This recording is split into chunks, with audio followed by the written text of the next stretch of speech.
Welcome to this comprehensive guide on linked lists. A linked list is a fundamental data structure in computer science that stores data in a dynamic and flexible way. Unlike arrays that store elements in fixed, contiguous memory locations, linked lists use nodes that can be scattered throughout memory and connected through references or pointers. This makes linked lists incredibly useful when you need to work with collections of data that grow and shrink frequently. Let's explore the key characteristics that define a linked list. First, what is a node? A node is essentially a container that holds two things: your actual data and a reference or link pointing to the next node in the sequence. This is what makes it a linked list. Second, linked lists have dynamic size.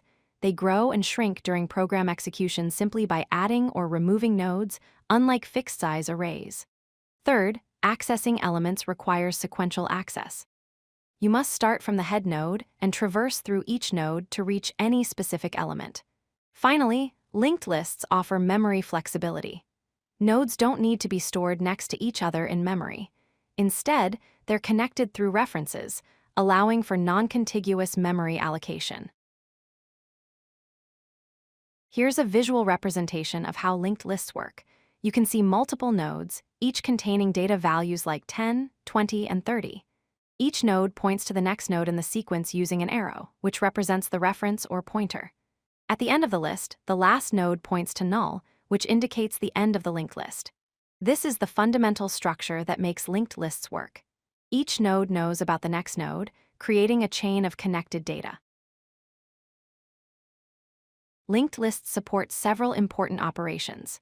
Insertion allows you to add a new node at the beginning, middle, or end of the list by simply updating the references between nodes.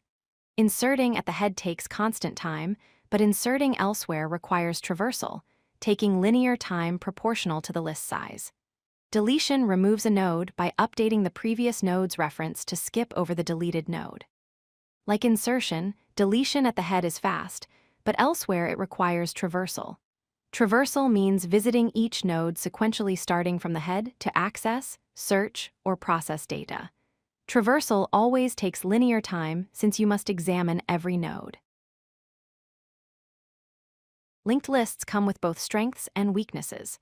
The advantages are significant. They offer dynamic size, growing and shrinking easily without predefined limits. Insertion and deletion at known positions are efficient. There's no memory waste from unused slots like in arrays, and they provide flexible memory allocation since nodes can be placed anywhere in memory. However, the disadvantages are important too. You cannot perform random access like you can with arrays. To find an element, you must traverse from the head. They use extra memory to store references in addition to data. Access is slower compared to arrays, and they're cache inefficient because nodes aren't stored contiguously. There are several types of linked lists, each with different characteristics. A singly linked list is the most basic and common type where each node points only to the next node.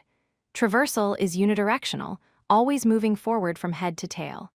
A doubly linked list allows each node to point to both the next node and the previous node.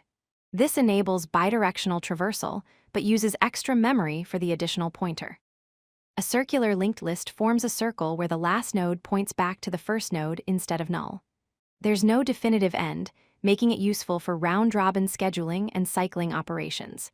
Finally, a circular doubly linked list combines both features, offering bidirectional traversal in a circular structure. It's the most flexible, but also the most complex.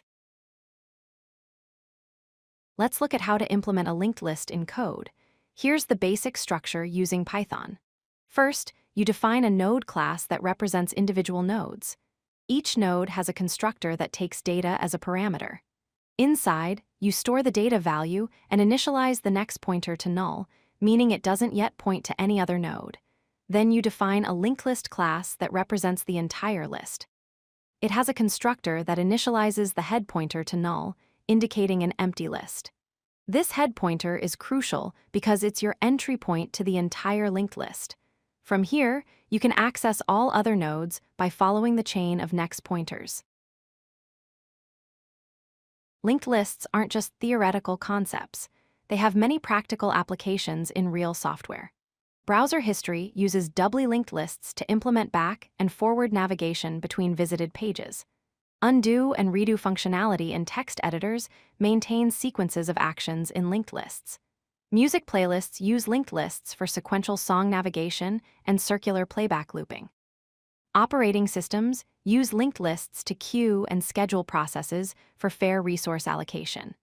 These examples show why linked lists are a fundamental and essential data structure that you'll encounter throughout your programming career. If you like this video, hit that like button and don't forget to subscribe. Visit codelucky.com for more such useful content.